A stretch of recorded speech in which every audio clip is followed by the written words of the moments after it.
13º Congreso Nacional de Nueva Evangelización. Mi casa y yo serviremos al Señor.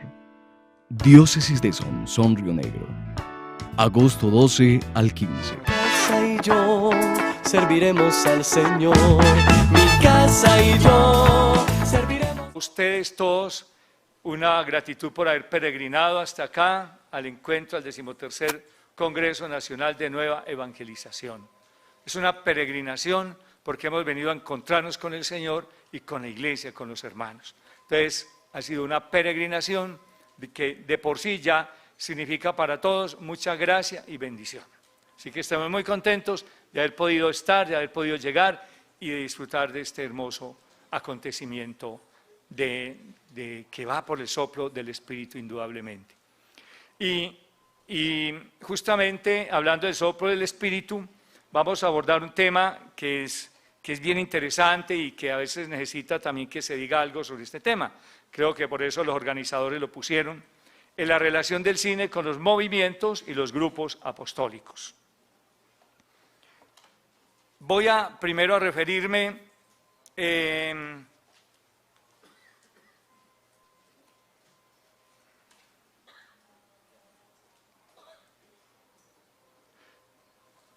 bueno, hay indudablemente un debate, siempre hay como planteamiento sobre cómo se relaciona el cine con los movimientos y los grupos apostólicos, sobre todo con los movimientos, porque los grupos son de la parroquia, los grupos son parroquiales y pues ahí hay menos que decir a veces o menos que preguntar sobre el tema. Con los movimientos pues de pronto hay más que preguntar porque los movimientos son supraparroquiales, a veces son supradiocesanos, o sea son de todo un país o son de derecho pontificio y están en muchos lugares del mundo.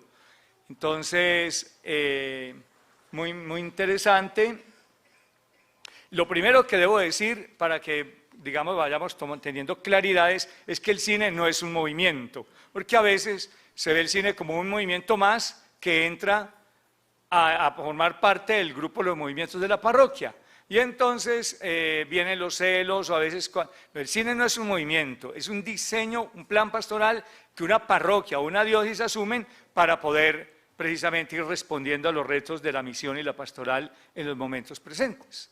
Eso es el cine, un diseño, un sistema integral de nueva evangelización. O sea, toda una propuesta de plan pastoral para que una diócesis y así cada una de las parroquias lo adopte. Luego, y ahí ya hay una gran verdad, es plan pastoral, no es que aquí estén los del cine y allí estén los de yo no sé qué movimiento y los catequistas por allí, no.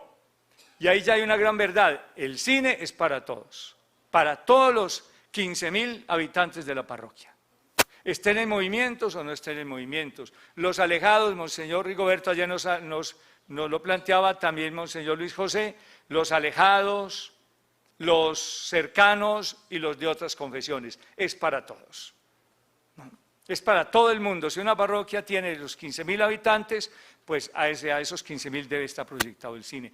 Respetando las diferencias, los carismas justamente, y a los que no son de nuestra confesión cristiana, pues respetando su opción religiosa o su no confesión o su situación, su no elección religiosa, pero hay que llegar. Ya de pronto más adelante precisamos un poco.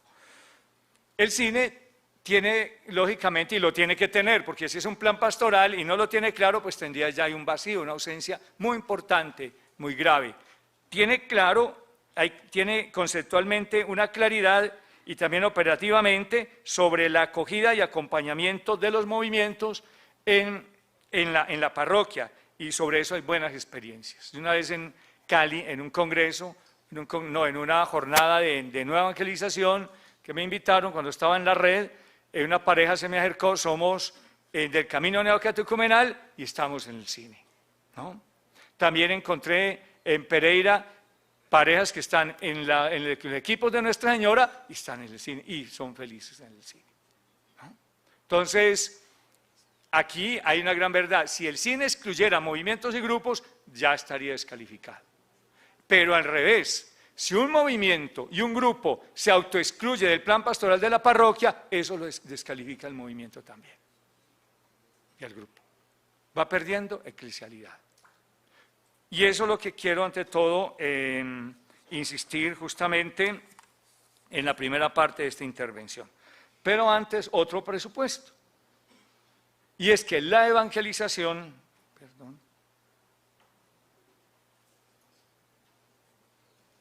bueno, aprendiendo acá.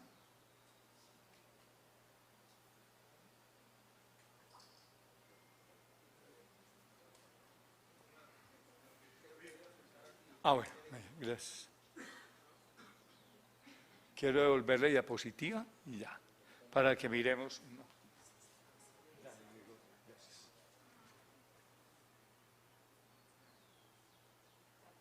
Venga, cámbialo. María, hay que cambiarlo de... Bueno, lo que quiero decir es lo siguiente, que la evangelización es lo propio de la iglesia, eso lo encontramos en Evangelii Nunciandi número 14. Entonces, lo primero que hay que proveer en una comunidad parroquial, en la iglesia, es la evangelización. Y eso es lo que debe buscar un plan pastoral, proveer la evangelización para todos los fieles y para todos los habitantes de la parroquia, incluyendo justamente también los movimientos, porque estaríamos marginando de una gracia enorme precisamente a un grupo significativo de la comunidad parroquial, como son los que están en los movimientos, o también aún los que son de otras confesiones religiosas, porque es que el Evangelio es universal. Ya la aceptación ya viene de manera personal. Entonces vamos a abordar justamente el tema de la eclesiología de comunión, es lo primero que debemos hablar. La iglesia es misterio de comunión, porque Dios es comunión. Y el destino último de la iglesia y de nosotros es la comunión eterna en Dios. Podríamos decir que el cielo es esa perfección de la comunión con Dios y con los demás, con los creyentes, incluso con el mundo, con el cosmos. La teología hoy está avanzando en ese sentido, que la comunión es también con la creación, ¿no? Volveremos a esa armonía del orden creado que Dios quiso desde el principio y que se dañó y en lo cual andamos nosotros en esa batalla de recomponerla. Y para eso es la iglesia, para eso vino Jesús, para restablecer la comunión del hombre con Dios y de los hombres entre sí y con la creación, ¿no? La creación expectante, está ansiosa, esperando la manifestación de los hijos de Dios, nos dice el texto de la Biblia, ¿no es cierto?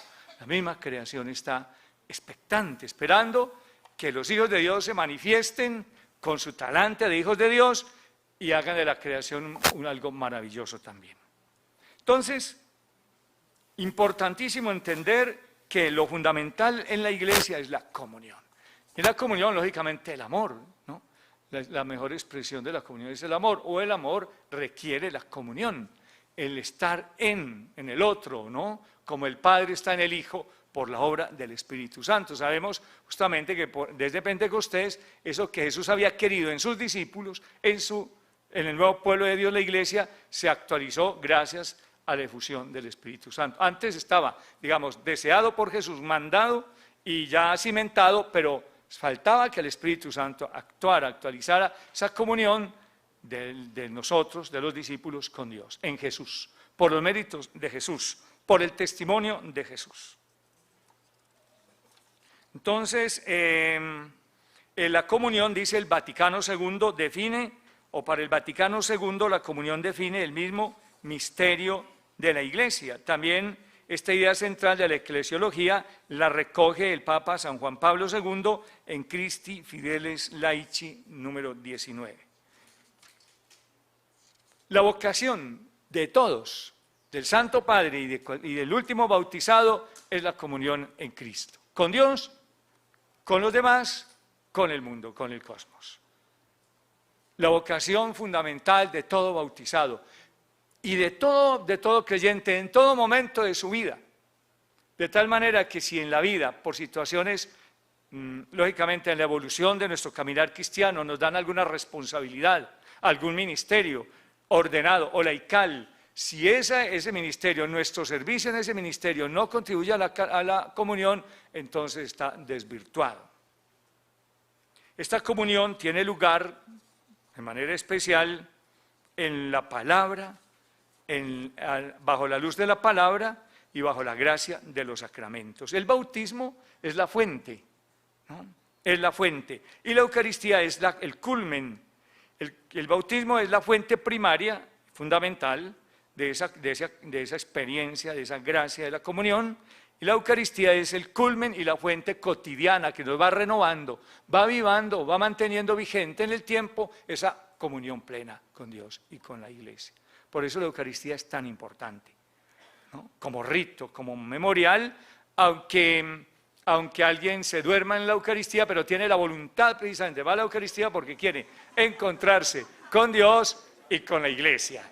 Y eso es lo que vale, ¿no? Eso es lo que vale. Importantísimo. Hay otro tema, y está en Lumen Gentium 9, y es que Dios ha querido santificar y salvar a todos los hombres, no individualmente, sino en familia, en comunidad. O sea, la salvación, yo creo que a ningún santo que haya sido muy virtuoso y bueno, si es en solitario, individualmente, precisamente no es virtuoso, ya ahí está desvirtuado. La voluntad de Dios es que todos los hombres se salven y lleguen al conocimiento de la verdad, todos, no yo, todos incluyéndome. De tal manera que es un caminar del pueblo de Dios, de la Iglesia como cuerpo de Cristo, sacramento de salvación. Lumen Gentium 9, Christi Fidelis Laici, número 19. La Christi Fidelis Laici es la exhortación apostólica del Papa San Juan Pablo II sobre la participación de los fieles laicos en la vida de la Iglesia y en la misión profética en el mundo. Es una comunión orgánica en donde hay diversidad y complementariedad, o sea, al estilo, en analogía del cuerpo de un cuerpo vivo. Cuerpo vivo como el nuestro, o cualquier cuerpo vivo está compuesto de diferentes órganos diversos, como el ojo es muy distinto al oído, o al dedo, etcétera, pero complementarios y en una unidad. Estamos hablando acá porque cuando hablamos de movimientos y grupos, estamos hablando de carismas, ¿no? Y de servicios a la Iglesia, precisamente, pero si no apuntan a la comunión, si el ojo va a una dirección contraria, a donde quiere la orden del cerebro, entonces ya hay una disfunción, ya hay que visitar rápido al neurólogo. ¿Qué pasa, no? Las órdenes del sistema nervioso no son respondidas adecuadamente por alguna parte de mi cuerpo, ya hay un problema que puede ser gravísimo. Entonces es el tema importantísimo, gracias Gregorio, importantísimo de la comunión, del estar todos caminando hacia donde el pastor nos va conduciendo. Entendiendo que un cuerpo vivo está compuesto de muchas de partes diversas,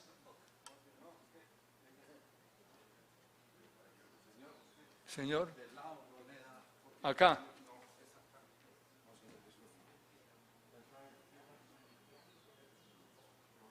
Bueno. Entonces toca de allá, gracias. Listo. Se trata de la diversidad y la complementariedad, y eso nos hace a todos importantes. Todos somos importantes en el cuerpo de la Iglesia, en la comunidad cristiana, en el pueblo santo de Dios. Todos tenemos una función también, una tarea, una misión, que si no la cumplimos, deterioramos el cuerpo precisamente. Pero si la cumplimos mal, entonces también nos volvemos una talanquera, una guadua, como decía Monseñor ayer, en el camino. Esta figura de la comunión orgánica del cuerpo de Cristo, pues sabemos que es muy propia del apóstol San Pablo, no nos vamos a detener ahí, pero es importante de entender que se trata de un don y una gracia del Espíritu Santo. Es el Espíritu Santo, la diapositiva siguiente, el que suscita en los fieles gran dones y carismas, el que facilita la comunión. Y es un don del Espíritu Santo que debemos recibir con gratitud y al mismo tiempo vivir con generosidad, sumando y restando. Christi Fidelis Laici 20. Es un don, es un regalo que viene del Espíritu Santo. Entonces, yo tengo el carisma de ser catequista, eso no es fruto de mis méritos, no es fruto de que yo hice yo no sé cuántos cursos y que no sé, no. Dios en su liberalidad da los dones y carisma del Espíritu Santo que discierne, que es el Padre del discernimiento, el Padre de la verdad, sabe a quién le da un carisma y en qué momento de su vida y cuándo se lo retira, porque también hay carismas que son transitorios. Y eso no está mal, porque ya no se necesitan tanto o porque a ti te necesitan en un carisma, en otro diferente que es más urgente, entonces te dan ese otro carisma. Es bonito porque nadie tiene todos los carismas. Y aquí también vale entender, no, uno como sacerdote, por ser sacerdote no tiene que tener todos los carismas. Y por eso ustedes los fieles laicos y todos nos complementamos para que la iglesia brille, para que Dios sea glorificado, para que el mundo sea salvado. Hay conmigo sacerdotes que no tenemos mucho el carisma de catequistas, no necesariamente. Y muchos fieles laicos son maravillosos catequistas, maravillosos. Claro que también en oración le podemos pedir al Señor que nos dé un carisma que se está necesitando o que lo dé a un grupo significativo de la parroquia. También hay que pedir, lógicamente. Entonces es una obra del Espíritu Santo que se debe recibir, acoger con gratitud y se debe, yo diría, pues ahí sumando y restando, servir con generosidad ese carisma. Se debe ponerlo a producir, ¿no? Como la parábola de los talentos, porque si no, después nos quitan el carisma y va a resultar que don fulano, la señora fulana, que no tenía como un carisma especial, resultó con ese carisma y yo ya no lo tengo. ¿Por qué? Porque no lo supe poner a producir. Al que tiene se le dará. Y luego quiero tener un carisma más significativo en la parroquia, pero si ni siquiera he sido responsable y generoso con el carisma pequeño que me dieron, mucho menos me van a confiar un carisma mayor. Ni el Espíritu Santo actúa así, ni el discernimiento de la iglesia, porque es que aquí es una suma. El Espíritu Santo suscita y la iglesia discierne y llama. La iglesia que es receptora, intérprete también de las mociones del Espíritu Santo, es la que llama. Eso no es así en el aire, ¿no? Como una aparición fantasmal. Incluso algunos o muchos tenemos carismas y no nos dábamos cuenta. Fue necesario que alguien nos diga, mira Ovidio, mira Lucila, yo creo que usted puede ser una buena catequista. Yo creo que usted podría hacer una gran labor en la pastoral con los jóvenes o en la pastoral de la salud. A veces a muchos de nosotros son otros los que nos han hecho caer en cuenta de que tenemos un carisma y no lo teníamos como tan consciente. Entonces, sin la iglesia los carismas no se perciben, no se captan. Una moción del Espíritu Santo, pero la iglesia nos ayuda a discernir y a acogerlos y a ponerlos a producir. Claro, yo tengo el carisma de catequista, pero si en la parroquia no está la catequesis organizada, entonces ese carisma queda ahí frustrado. La responsabilidad no es mía, es de la pastoral parroquial. Es que eso es de ida y vuelta. Los misterios y los carismas, bueno, son dones que el Espíritu Santo da a la iglesia. Podemos apuntar ahí, bueno, todo este material lo van a encontrar luego en la web, en el sitio web del Congreso y lo podrán bajar ya a su gusto y repasarlo. Por eso no hago una lectura, sino unas ideas centrales y ya para la profundización ustedes lo podrán ya tener luego en casa. Aquí nos vamos a tener sobre los ministerios. Los ministerios, hay dos maneras de encauzar los carismas. Tres, perdón. De ubicarlos y ponerlos a producir a máxima renta. Uno, los grupos apostólicos, ser catequista, estar en la pastoral juvenil de la parroquia, formar parte de la pastoral familiar, bueno, los grupos, la Legión de María, los grupos son los de la catequesis o el grupo de la pastoral social. Ahora estamos hablando más de ministerios, entonces está el Ministerio de Salud, o los ministros extraordinarios de la Sagrada Comunión o de la Eucaristía, ahora el Ministerio de Catequista, el Ministerio de Proclamador de la Palabra y los servicios pastorales en pastoral social, en salud, en rehabilitación, con jóvenes, con familia. Entonces ahí están los caos. Y lo tercero, los movimientos. Me vinculo a un movimiento que tiene como fin especial y carisma acompañar las familias, como por ejemplo el movimiento familiar cristiano, como los equipos de Nuestra Señora. Entonces, hay 3 canales para ubicar y poner a rentar de manera muy provechosa los carismas. Son los ministerios, los movimientos y los grupos. Los grupos y los ministerios son de la parroquia y de la diócesis, o sea, se suscitan al amparo y al cuidado y al acompañamiento directo e inmediato de la parroquia y de la diócesis, las estructuras diocesanas. Los movimientos se suscitan a partir y al auspicio de un movimiento que tiene un carisma especial y yo me veo identificado o me veo atraído por el movimiento, me vinculo y ahí mi carisma resulta rindiendo y aportando mucho a la iglesia. Ahí está Christi Fidelis Laici 21, lo miraremos. Justamente los carismas, los ministerios, nuestro apostolado, nuestro compromiso apostólico se da en virtud de los sacramentos del bautismo y la confirmación y también en virtud del sacramento del matrimonio. Son lugares, o sea, el matrimonio implica ya todo un apostolado, muy importante. Para los fieles laicos, su primer lugar de apostolado es su familia, su hogar, es el primer escenario del apostolado. Y luego, si Dios le da otros carismas, que frecuentemente ocurre, ya otros apostolados, ¿no? Que voy a apoyar con los enfermos, con los jóvenes, en la pastoral social, en la familia. Entender que viene de toda una experiencia de la vivencia sacramental, fruto de la iniciación cristiana bien hecha, de una evangelización fundamental recibida adecuadamente y que nos permite ser confiables para la Iglesia, para los destinatarios de la pastoral y para el Espíritu Santo, porque el Espíritu Santo, por ahí dice alguien que no aterriza si no encuentra la pista adecuada. O sea, Él quiere regalarte un carisma, pero tu vida cristiana es muy floja, muy destemplada, vacilante, entonces no podemos obtener ahí como esa gracia que el Espíritu Santo quiere darnos. De ahí la importancia de la nueva evangelización, de evangelizar a fondo, de una evangelización fundamental que nos permita a todos lo que ayer se planteó con la conferencia de Monseñor Luis José, la reiniciación cristiana o la renovación de las bases cristianas. Volver a avivar en nosotros la gracia del bautismo, de la confirmación y luego de la Eucaristía. Y también, lógicamente, al amparo de la pastoral familiar, los que están en el Sagrado Sacramento del Matrimonio, pues la gracia del sacramento del matrimonio.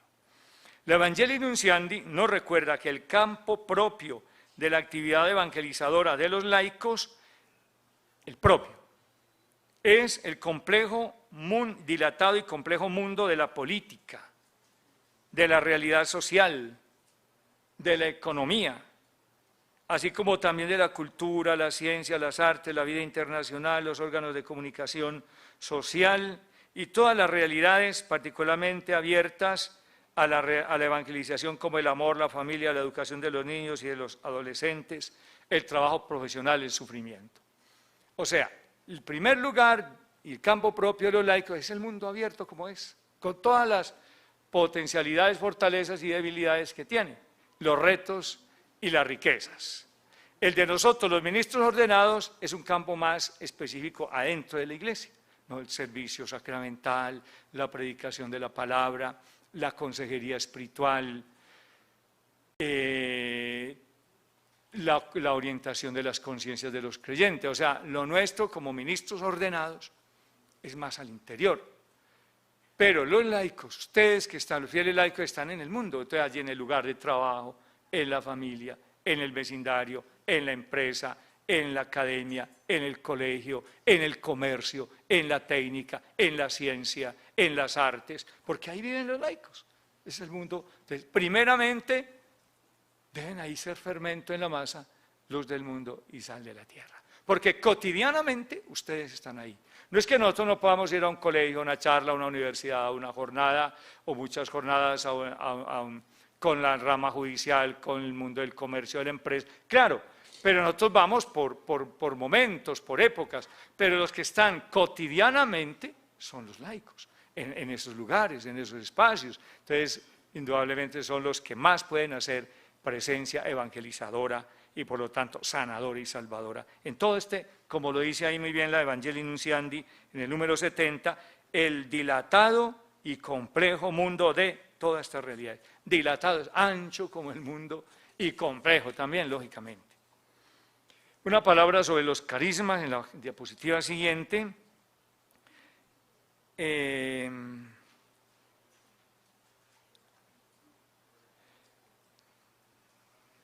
Hay carismas extraordinarios, hay carismas simples y hay carismas sencillos.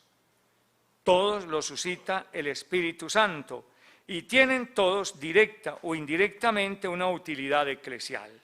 En el fondo lo que quieren, los carismas se regalan.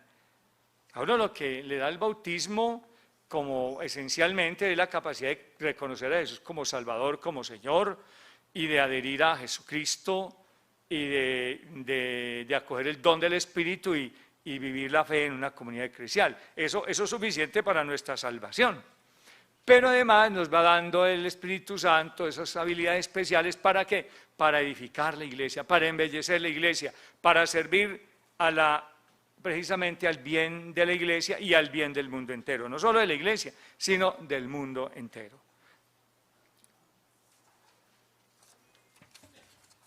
Los carismas han de ser acogidos con gratitud, tanto de parte de quien los recibe como por parte de todos en la iglesia. Si en la parroquia aparece alguien con una habilidad especial para la consejería con los jóvenes, ¡qué alegría! ¡Qué alegría! Apoyemos ese carisma a esta persona, démosle respaldo, ayudémosle para que su carisma se purifique y se cualifique más con capacitaciones, congresos, foros, encuentros, retiros. De ahí viene la utilidad de los ministerios en el cine. Yo pongo un ejemplo. Hay una parroquia, 5 señoras que visitan cada 8 días los jueves enfermos. Son maravillosos, leen la palabra, le leen el Evangelio, hasta les ayudan a conseguir medicinas. Yo pregunto, ¿eso es un ministerio de la salud o de enfermos, sí o no? No. Son 5 señoras muy santas que por iniciativa propia hacen una tarea. El ministerio es porque la parroquia lo estructura. Justamente ahí viene la riqueza de que todo esto se vuelva estructurado. Porque si así hacen cosas hermosas, ¿cómo será si la parroquia las llama, les da charlas, las envía a congresos, a encuentros sobre pastoral de la salud, les da material, las bendice el párroco o las bendice el señor obispo, las llevan a retiros espirituales al menos 1 o 2 veces al año y fortalecen más el grupo, les ayudan a establecer un calendario, les dan un carnet para que les reciban también en el hospital o en las clínicas. O sea, eso es un ministerio. Lo otro es la iniciativa de la bondad y la santidad de unas fieles. Entonces es bien importante que se vaya evolucionando en las parroquias a la organización de esos servicios pastorales o ministeriales, como se quieran llamar. Entonces vuelvo a ese tema. Los carismas han de ser acogidos con gratitud, tanto de parte de quien los recibe como también de la parroquia. Tanto que la parroquia debería moverse entonces a organizar ministerio de jóvenes. Hay 2 personas en la parroquia que tienen una habilidad especial para motivar, congregar y acompañar jóvenes. Pues ya ahí mismo vamos dando estructura, respaldo, vamos dándole más capacitación y vamos atrayendo otros para que no sean 2 sino 4, 6, 8. Y la juventud esté más atendida cada vez más y crezcan los ministerios. Los ministerios deben crecer en número y en cantidad y en calidad sin fin. Porque también ocurre que alguien quiere entrar al ministerio de jóvenes, ya hay 7, y dice, no, ya estamos los que estamos, ya estamos los que somos, ya aquí no necesitamos más. No, los ministerios deben ser abiertos, lo que sí hay que hacer es una ruta de preparación, de inducción, una propedéutica para que comience a hacer su aportación.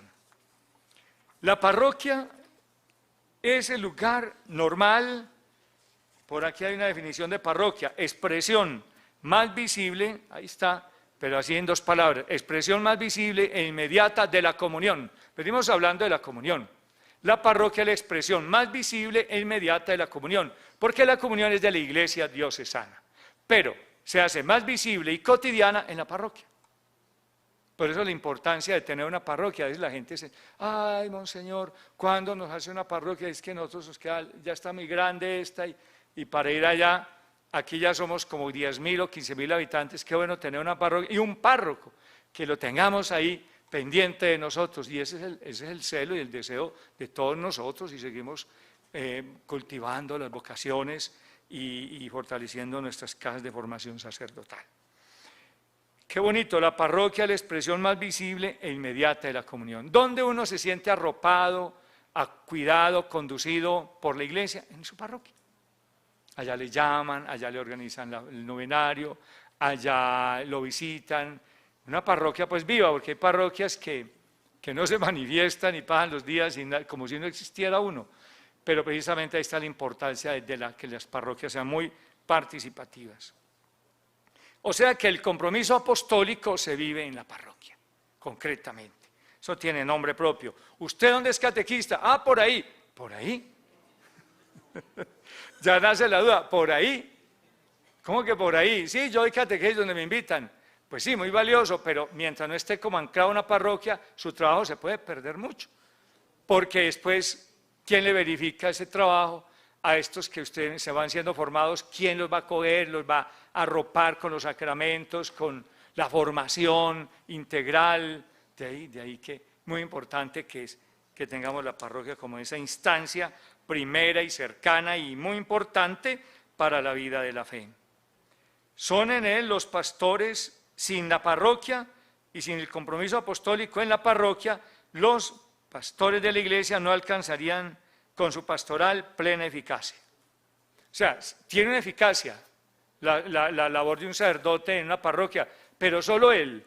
Claro, la Eucaristía vale, la confesión vale, los bautismos que haga, pero la plena eficacia no se alcanza, porque la plena eficacia no es solo bautizar, es acompañar, formar. La plena eficacia no es solo casar una pareja, es seguirlos acompañando, asistiendo, orientando, escucharlos en sus dificultades, atenderlos en sus reclamos.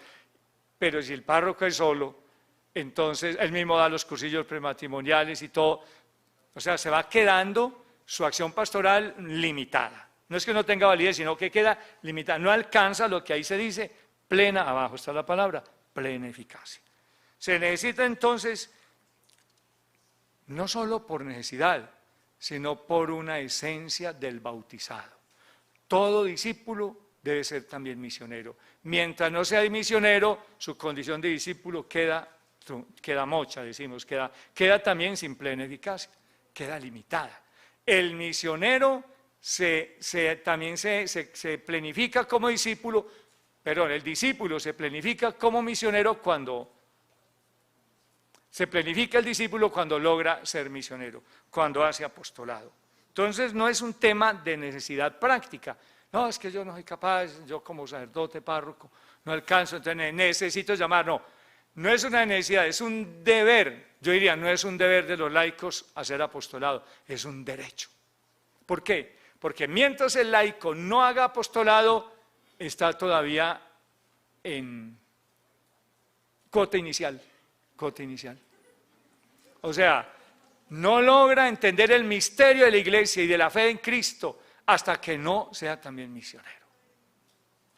De ahí vino los apóstoles, cuando ya tuvieron la fuerza del Espíritu para salir a la misión, esos fueron hombres nuevos, irreconocibles, los que eran cobardes y confundidos, discípulos de Jesús, apareciendo siendo unos valerosos y preclaros testigos del Evangelio. Como dieron un giro como de 180 grados con Pentecostés. Entonces, mientras un creyente no dé el paso al apostolado, todavía está con déficit. Está limitado, todavía no está maduro en la fe. Entonces, ese enfoque no es un deber del laico hacer apostolado, es un derecho. Que mientras no haga apostolado, yo soy un laico a media petaca, a medio camino. Todavía sin el esplendor de la vida cristiana, porque el esplendor de la vida cristiana es la comunión, salir a entregar, compartir, ser apóstol. Ese es un tema, me parece a mí que precisamente a nosotros, los ministros ordenados, pues, y que tenemos cura pastoral, responsabilidad pastoral, pues nos debe urgir y motivar mucho. Todo laico que no sea apóstol está destinado, no podemos contar con él porque no tiene madurez en la fe. Por eso el sacramento de la confirmación, se nos habla del sacramento de la madurez cristiana. ¿Y para qué se confirma?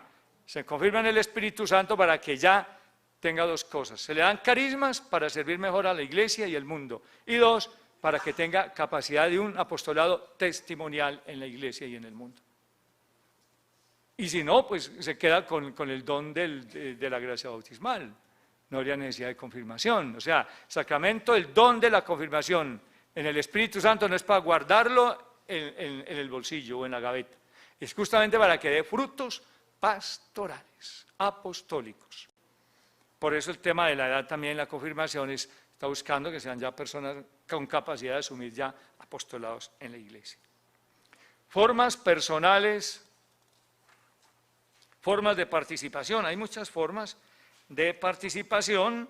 Sabemos que vivimos en la comunión de los santos y bien, aquí hay un presupuesto muy bonito. El bien de todos es el bien de cada uno y el bien de cada uno es el bien de todos. Somos un cuerpo, somos una familia, somos una comunidad. Y hay dos tipos de participación apostólica o en el apostolado o en la pastoral. Uno, personalmente, yo siento un llamado o busco, o oro, pido a la iglesia, a la parroquia que me ayuden a entender cuál es mi carisma porque quiero servir en la parroquia, quiero servir en la pastoral. Yo. Esa es una forma personal, entonces aparecen todos los que son los ministerios y los grupos en la parroquia. Y la otra son las formas agregativas, que son las asociaciones, los grupos, los movimientos y las comunidades, por ejemplo, sociedades de vida apostólica o otras comunidades. Ya son asociativas, porque ya no voy yo del párroco a pedir que quiero participar de la vida parroquial, sino que va el movimiento. Va a la asociación, ya va una agrupación, ya vengo yo como coordinador del movimiento tal o de la asociación tal, señor cura párroco, quisiéramos participar de la pastoral parroquial, ambas válidas y necesarias. Los planes pastorales y el cine, cito a Monseñor Rigoberto Corredor, que nos dice, bueno, un poco más adelante, resulta que para la comunión y la participación de todos, eso tiene que ser planificado con la sabiduría del Espíritu, que incluya a todos, que reconozca la gradualidad y la procesualidad de la iniciación cristiana, de la madurez en la fe. Por lo tanto, es necesario que los planes favorezcan procesos de iniciación cristiana y de renovación de la iniciación cristiana, así como procesos de madurez cristiana, o sea, de salida misionera y de apostolado. Nosotros en el cine venimos hablando hace tiempo de no de planes pastorales, sino plan diocesano o parroquial de pastoral, no, de misión y pastoral. Porque tan importante la misión como la pastoral, que eso nos ha pasado a veces, le hacemos mucho acento a la pastoral y la salida misionera por ahí cada año una semana. Resulta que la parroquia y la diócesis, ya eso se ha dicho mucho, debe estar en estado permanente de misión. Permanentemente, todos los 365 días del año debe haber trabajo pastoral y acción misionera en la parroquia. Entonces el plan pastoral ya no se debe llamar plan pastoral, sino plan de misión y pastoral. Y se llama integral y permanente si quieren, o sea, pastoral integral, o sea, con todos los servicios pastorales, y permanente la misión, nunca se deja de tener una salida misionera. Monseñor Rigoberto, en un texto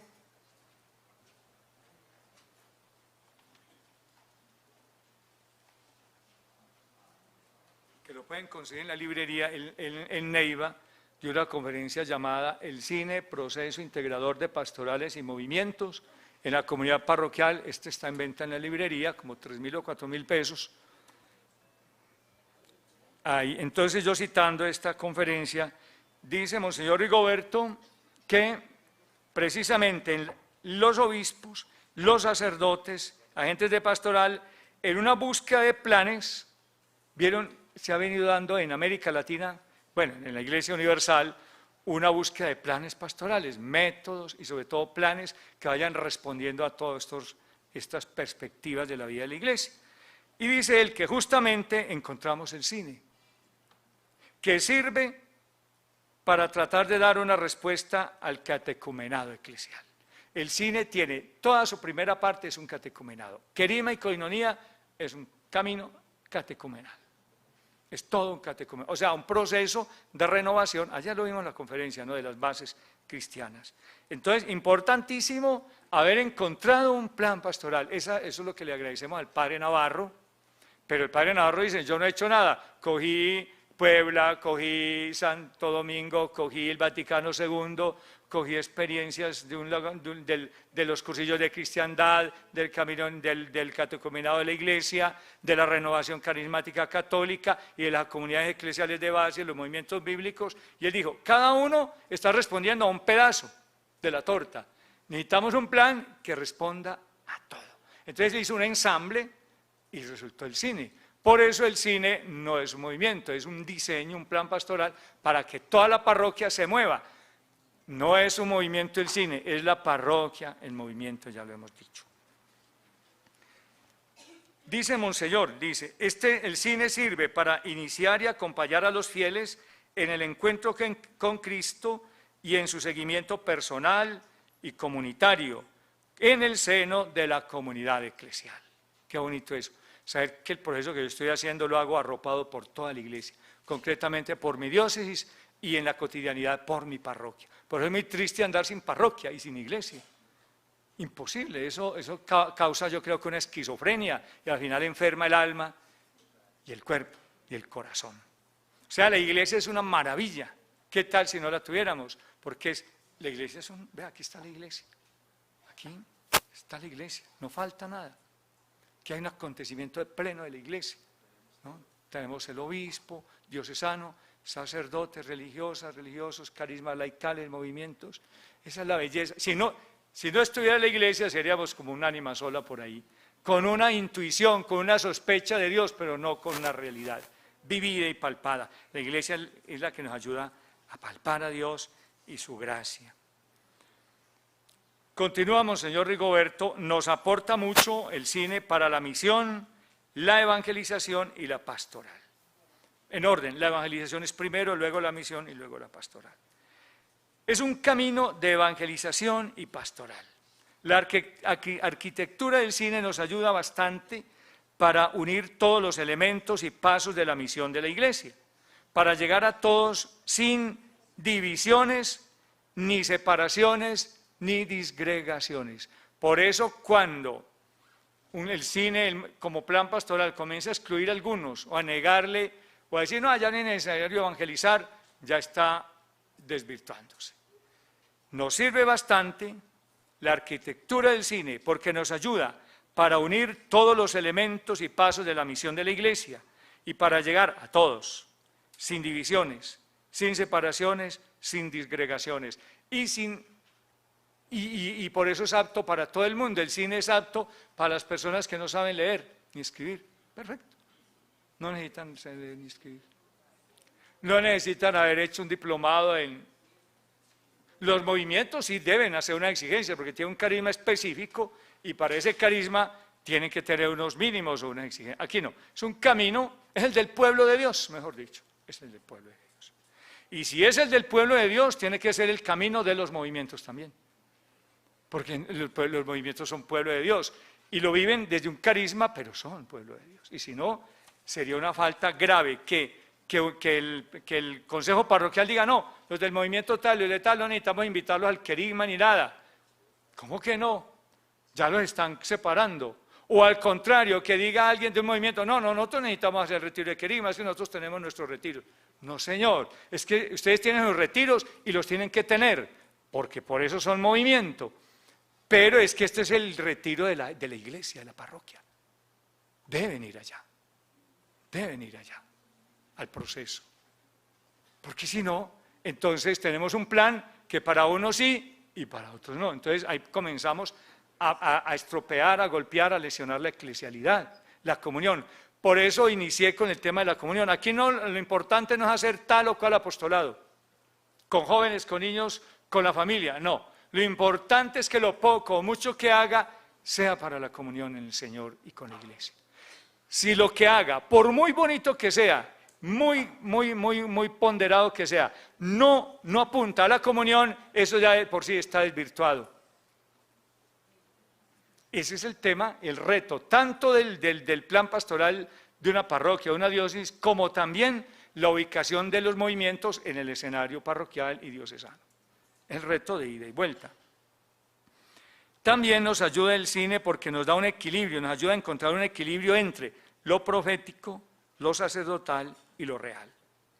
Además, los medios para entregar la totalidad del mensaje y el acontecimiento cristiano para los fieles, o sea, el cine nos da los medios adecuados para entregar la totalidad, parte muy importante, la totalidad, no partes, del mensaje.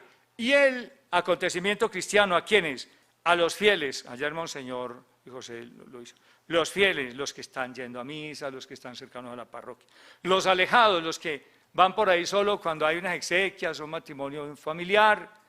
Y los demás, o sea, los que no son creyentes, los que son de otras confesiones. Se trata, el cine nos ayuda a abordar todos los escenarios pastorales. Une misión, tarea catequético-iniciatoria y acción pastoral, las tres grandes líneas que también ayer se tocaron de la acción de la Iglesia. La misión, la tarea catequético-iniciatoria y la acción pastoral. Nos brinda un querigma explícito y completo que detona en nosotros la experiencia de Cristo y de sus hechos de salvación y detona en nosotros el encuentro con los hermanos, reconociendo que el otro que se ha encontrado con Cristo es también mi hermano. Porque Cristo ha querido pasar por la vida de aquel y de aquella, entonces si Cristo ha querido pasar por la vida de ellos, son mis hermanos. Yo tengo que abrirles el corazón con fraternidad. Vamos a la siguiente, ya en las últimas tres terminamos para un conversatorio. Los grupos y movimientos en la comunidad parroquial. El obispo tiene la misión de orientar la diócesis por los caminos adecuados para evangelizar todo el pueblo de Dios. Tiene esa misión el obispo y es un deber hacerla. Tiene la misión entonces de adoptar un plan pastoral, un plan integral, un plan de misión y pastoral aplicable a todos y a todas las circunstancias. Un plan para encaminar también los movimientos y grupos apostólicos hacia el espíritu universal de la evangelización. Qué bonito. Un plan para encaminar también los grupos apostólicos hacia el espíritu universal de la evangelización. La evangelización debe hacerse siempre con un espíritu universal. Si usted comienza a ser evangelizador y piensa que solo va a ser para los campesinos, desde ahí ya va dañada la evangelización, ya va a parar un poco fuerte, pervertida, digamos, la evangelización, porque estás poniéndole talanquera a la obra de Dios y a la obra redentora de Cristo que por todos dio su vida, por todos la ofrendó. Recordemos finalmente las enseñanzas del Papa Francisco, las voy a leer, sobre este tema de la relación con los carismas de los grupos y los movimientos apostólicos. Dice el Papa Francisco: el Espíritu Santo también enriquece a toda la iglesia evangelizadora con distintos carismas. Son dones para renovar y edificar la iglesia. No son patrimonio cerrado, entregado a un grupo para que lo custodie. Más bien son regalos del Espíritu integrados en el cuerpo eclesial, atraídos hacia el centro que es Cristo, desde donde se encausan en un impulso evangelizador. ¿Dónde se vive la plenitud del apostolado, hermanos? En la comunidad eclesial. Luego, si un movimiento, un grupo solo se enfoca a un tipo de personas, pero cerrado por desconocimiento de los demás, ya ahí hay un problema de base. Y al contrario, si el plan pastoral no contempla a todos los fieles incluso a todos los habitantes del territorio, hay un problema de base, que nos, confrontando con el Evangelio, con la obra de Jesús, pues podemos decir que nos rajamos. Recordemos las enseñanzas del Papa Francisco, un signo claro, dice el Papa, continúa, de la autenticidad de un carisma es su eclesialidad. Un signo claro de la autenticidad de un carisma es de estar abierto a otros movimientos, inclusive a la parroquia, a la diócesis. Su capacidad para integrarse armónicamente en la vida del santo pueblo de Dios para el bien de todos. Una verdadera novedad suscitada por el Espíritu no necesita arrojar sombras sobre otras espiritualidades y dones para aferrarse a sí misma. Ojo, es que hay unos que en la vida progresamos, pero pisotando a otros. Brillamos, pero tapando, haciéndole sombra a otros. No, aquí que todos brillemos. Y para que todos nos vaya bien, todos tenemos que ser evangelizados, todos tenemos que renovar las bases cristianas y todos tenemos que andar en un plan único, en comunión con el obispo y con la diócesis. Si no, no vamos tan bien, no vamos tan bien. Una verdadera novedad suscitada por el Espíritu no necesita arrojar sombras sobre otras espiritualidades y dones para aferrarse a sí mismo. En la medida en que un carisma dirija mejor su mirada al corazón del Evangelio, más eclesial será su ejercicio. En la comunión, aunque duela, muy bonita esa aclaración que hace el Papa ahí entre dos comas, en la comunión, aunque duela, que a veces duele, claro, a veces uno quiere integrarse con otro grupo y son un poco caprichosos, pero ven, el amor nos lleva a ser pacientes, a darles el tiempo, a buscarlos. En la comunión, aunque duela, es donde el carisma se vuelve auténtica y misteriosamente fecundo. Eso es Evangelii Gaudium número 130. No sé qué tiempo tenemos todavía. ¿Ya? Hace rato. Qué pena. Les quiero decir, hay unas conclusiones que van a aparecer en las memorias, ya con unas recomendaciones sobre cómo integrar los movimientos y los grupos en la actividad parroquial. Entonces, los organizadores, ¿ya cerramos acá? Yo tengo acá, Dianita. ¿O hay tiempo para alguna pregunta, algún aporte, comentario? Sí, sí, bien pueda. ¿Sí? Dínoslo. No tenemos un micrófono por ahí. El padre Marco Tulio. Dos preguntas. Gracias. Aquí hay micrófonos, por si de pronto... Eso, correcto.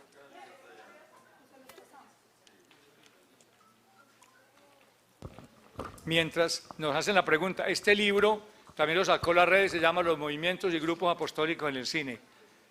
Aquí también tienen. Entonces tienen dos textos por si quieren que la red ofrece.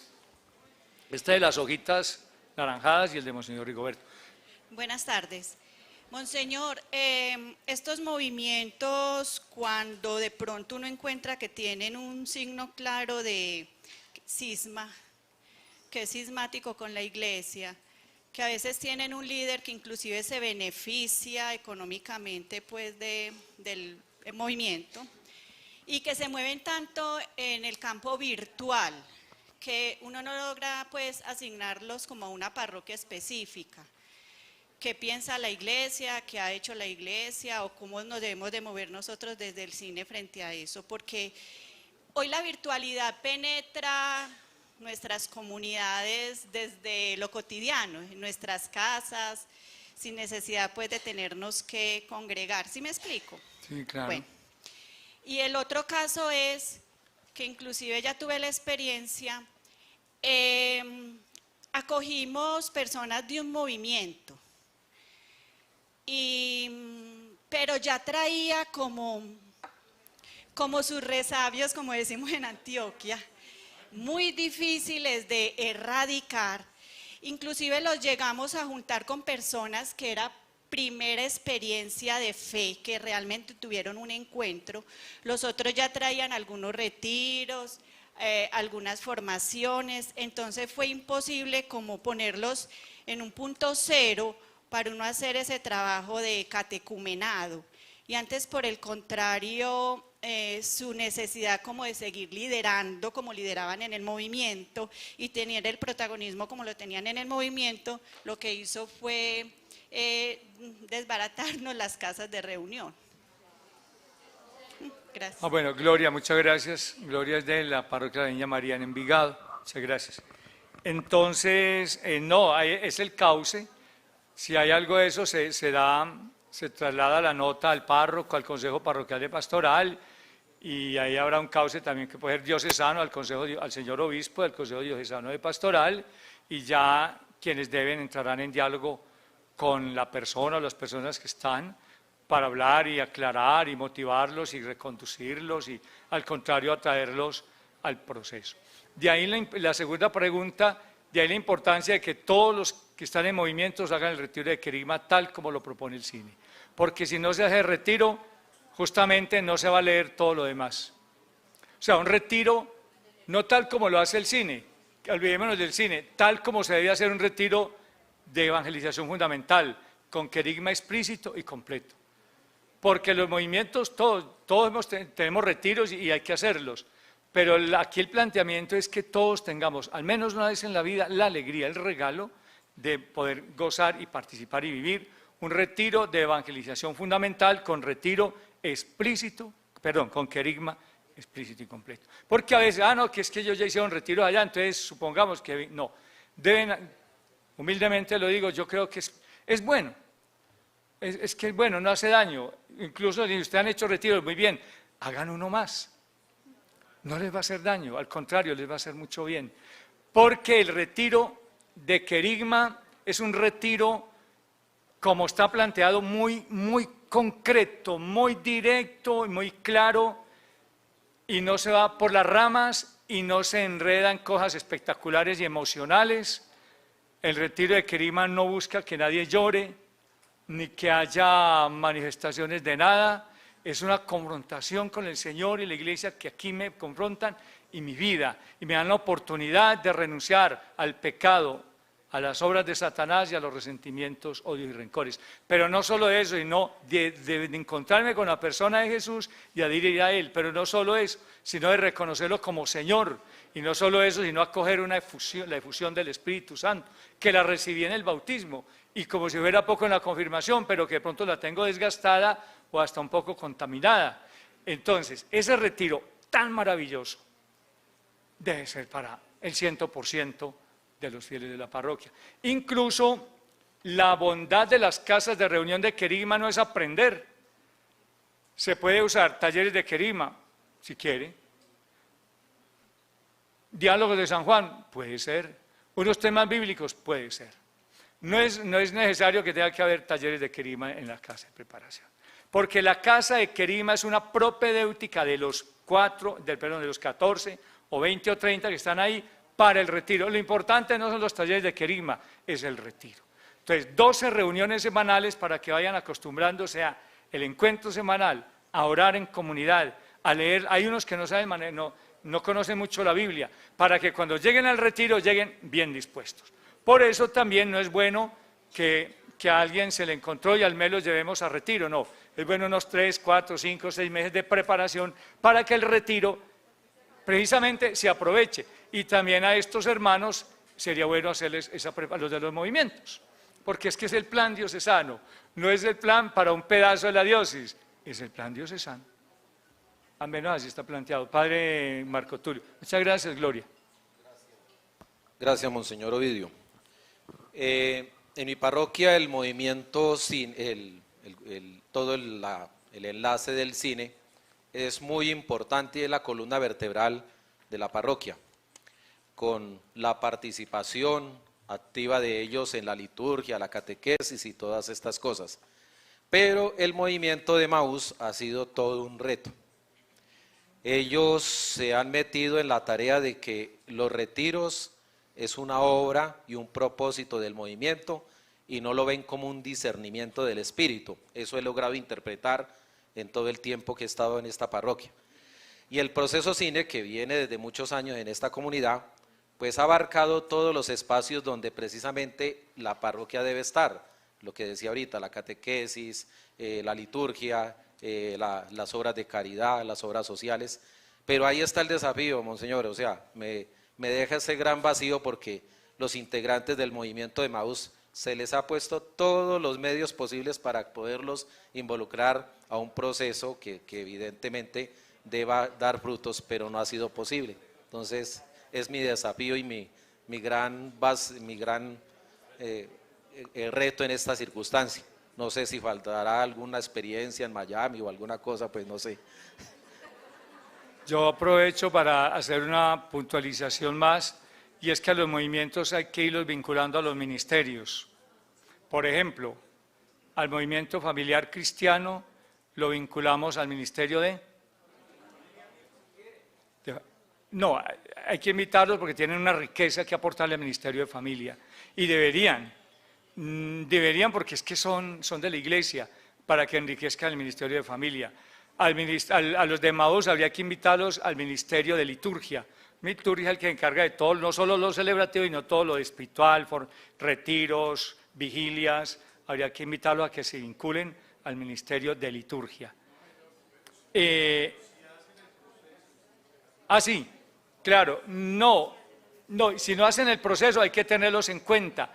Pero lo que no podemos es que ellos dirijan el ministerio. El ministerio lo tiene que dirigir la parroquia. Siempre alguien de lo que llamamos cabezas de ministerios. Porque el movimiento tiene unas dinámicas y tiene un calendario y lo tienen que tener. Pero desde lo que tienen, que los apoyen y aporten también a familia. O aporten a juventud, si es un movimiento juvenil. O aporten a renovación carismática, debe estar en el ministerio de liturgia también. Lazos de Amor Mariano debe estar en el ministerio de liturgia, pero el ministerio no es de Lazos, ¿es de quién? Es la parroquia la que estructura y guía el ministerio de liturgia, y Lazos, y Emaús, y Renovación Carismática deben participar del ministerio, para enriquecer con la riqueza que ellos tienen, claro. ¿Quieren colaborar con la evangelización de la iglesia, del mundo? Pues ayuden también en el ministerio, además de lo que hacen ya por línea de su movimiento, que está bien que lo hagan. La idea es que ellos también se renueven con el proceso y estén en el proceso, y que la riqueza que tienen ellos como movimiento también la compartan con la parroquia. Esa es la idea. No sé, los organizadores, ¿sí? ¿Ya? Bueno, gloria al Padre y al Hijo y al Espíritu Santo. Muchas gracias por la paciencia. Muchas gracias, monseñor. Nos dirigimos a los puntos donde hemos recibido... 13º Congreso Nacional de Nueva Evangelización. Mi casa y yo serviremos al Señor. Diócesis de Sonsón, Río Negro. Agosto 12 al 15. Mi casa y yo serviremos al Señor.